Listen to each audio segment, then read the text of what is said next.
नरेंद्र मोदी सरकार ने मौजूदा मॉनसून सत्र में लंबे समय से अटके पड़े जीएसटी बिल को पास कराने के दावे सत्र की शुरुआत में ही कर दिए थे, लेकिन अब तक बिल पर आम सहमति बनती नहीं दिख रही है।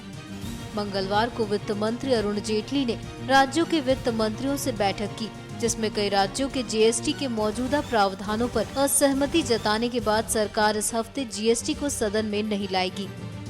सरकारी सूत्रों का कहना है कि इस हफ्ते एक बार फिर सभी दलों, खासकर कांग्रेस से बात की जाएगी और अगले हफ्ते बिल पेश करने की कोशिश होगी।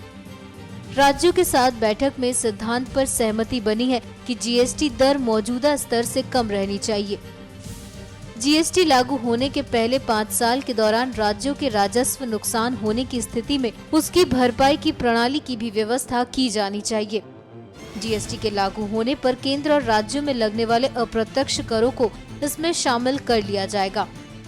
खास बात ये रही कि कांग्रेस अब तक अपनी जिस मांग पर अड़ी थी कि जीएसटी में 18% टैक्स की सीमा को संविधान संशोधन में शामिल किया जाए, उसे सरकार ने कहते हुए नहीं माना है कि उसका जिक्र जीएसटी एक्ट में किया जाएगा, क्योंकि संविधान संशोधन में टैक्स रेट का कहीं जिक्र नहीं होता और एक बार ऐसा करने पर हर बार टैक्स में बदलाव के लिए संविधान संशोधन करना होगा। कांग्रेस ने सत्र की शुरुआत में जीएसटी को लेकर नरमी के संकेत दिए थे, लेकिन सरकार के साथ 2 दौर की बातचीत के बाद पार्टी के रुख से साफ हुआ कि वो अपनी मांगों पर लचीली तो है, लेकिन झुकने को तैयार नहीं। राज्यों के वित्त मंत्रियों की बैठक में कांग्रेस शासित राज्यों ने सरकार को ये संकेत दे भी दिए। इसके बाद अब केंद्र सरकार नए सिरे से रणनीति बनाने में जुट गई है। एनएमएफ न्यूज की रिपोर्ट।